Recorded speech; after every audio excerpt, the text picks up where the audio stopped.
So in this video, what I did, I went from owner operator to broker, and I'm kind of transitioning back to owner operator because I'm taking that knowledge that I had and applying it in my business. So I want to give you guys some tips, tell you everything I learned, and hopefully you can do it the same way. You can do the same thing for yourself.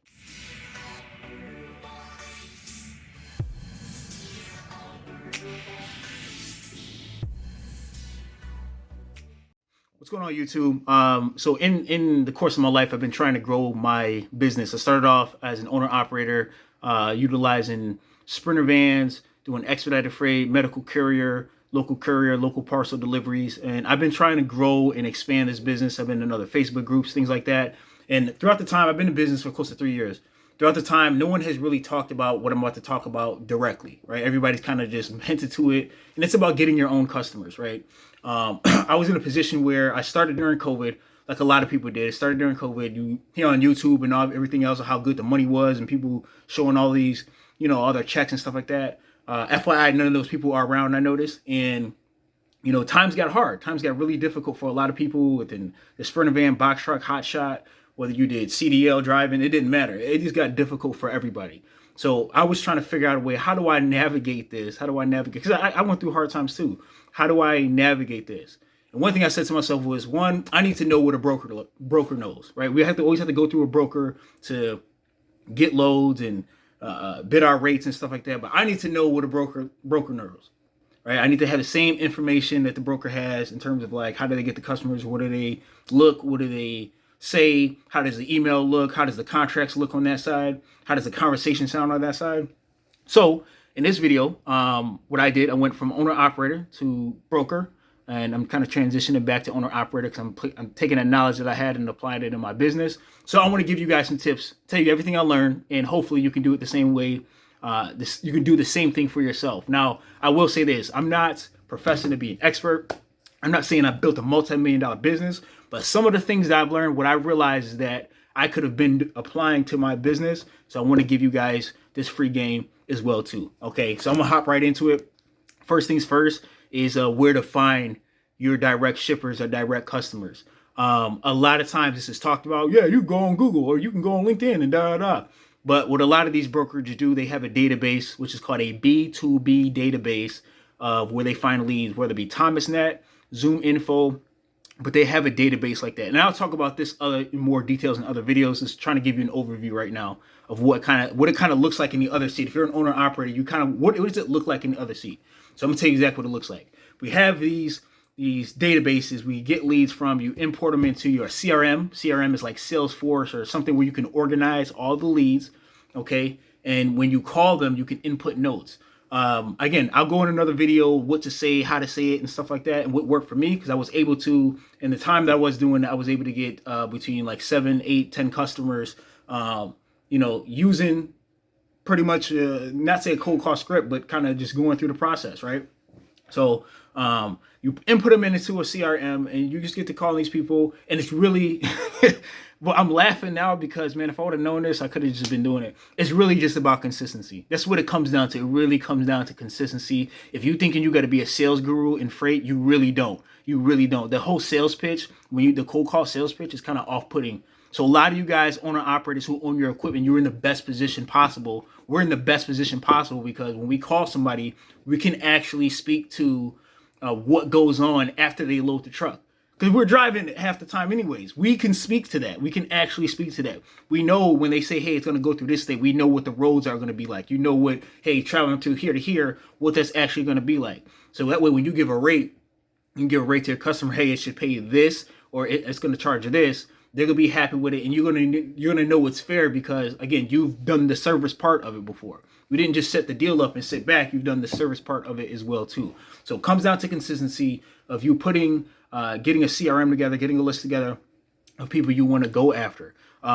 So again, as a broker, what we do with the cold call, I will tell you this too: volume will beat out any fear that you have. Why am I saying volume is going to beat out fear? Because as a broker, my whole job was to cold call. I sat in the seat and I made 100 dials every day. It took me 1,500 cold calls to get my first customer. You might think like, dang, dude, why it take so much? But again, you got to think 100 calls a day. You get what I'm saying? So it took closely about a month, okay? 100 calls a day that I'm making. It takes 8 hours. And again, these are not like 100 conversations. I'm saying 100 dials. Okay, so sometimes, half the time, they're not picking up the phone and I'm leaving voicemail. So don't get so overwhelmed like 100 calls. I can't talk to 100 people. I didn't talk to 100 people. There's a lot of brokers ain't talking to 100 people every single day. You're not going to talk to 100 people every single day. Probably talk to 20 if you're lucky. But again, 100 calls, you cranking out volume because you want to get to the yes faster. You want to go through all these no's, and it's okay. And in the freight, what I've realized too, to tell you guys, no one's ever really telling you no. It's just more so like, hey, not right now, or we're at capacity right now, or we're not looking for help. That's not technically a no yet. They just don't have a need for it at the current moment.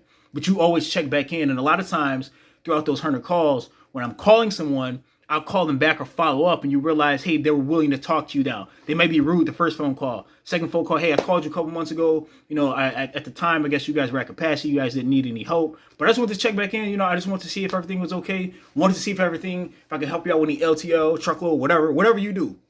They'll say, hey, no, we're good right now. Hit me up next quarter. Cool, hit them up next quarter. You don't have to try to sell your services. Again, you have equipment already that you're already running. Okay, you have the equipment that you're already running. It's okay.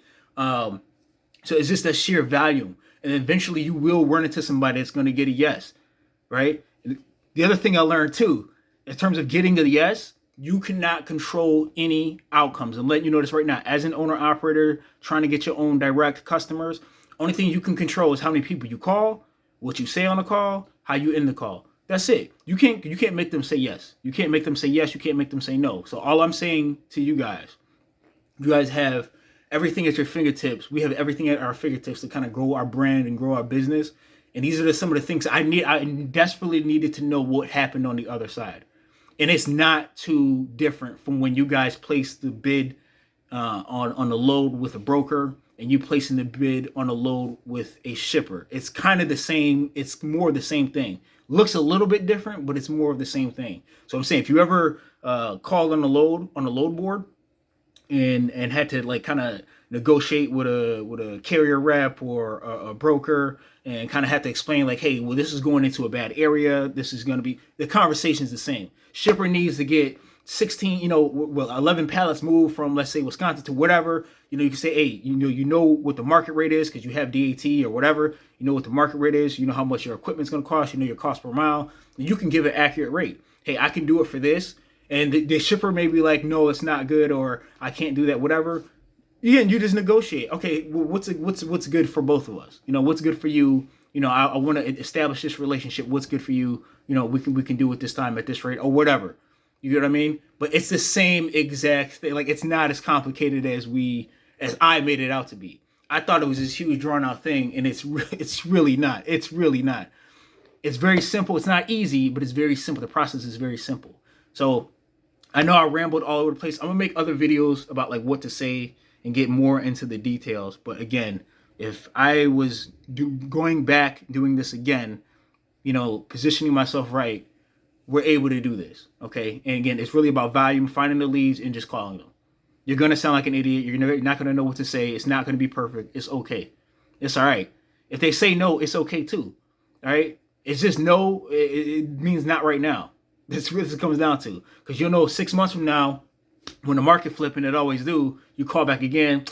Hey, bro, actually, yeah, what would be a rate going from here to here? Right now, all of a sudden, now you're quoting them, right? So that's half of the battle right there. But guys, I hope this video was helpful. I hope it helped whoever was supposed to help. My goal here is just to serve the people I was put here to serve. Okay, that's it. Serve the people I was put here to serve. I got that from Myron Golden. He is also a YouTuber, but he also kind of inspired me to kind of come on YouTube and kind of share my experiences in business and my experiences of what I gained, like being a broker and stuff like that, and kind of give it to you guys. Again, my whole goal here is to give this game out for free, not to be charging you courses and all this stuff on whack information, whack outdated information. I want to give you new, fresh information, and hopefully it can just help you guys grow, because my thing is here, if I help anybody grow, if anybody gets any value from this, that's another opportunity for me, or you can create another opportunity for someone else because you got that much more successful. You didn't take away from me, you just kind of helped someone else out. So guys, I hope this video helps you guys out, and stay tuned because I'm going to be giving out more and more information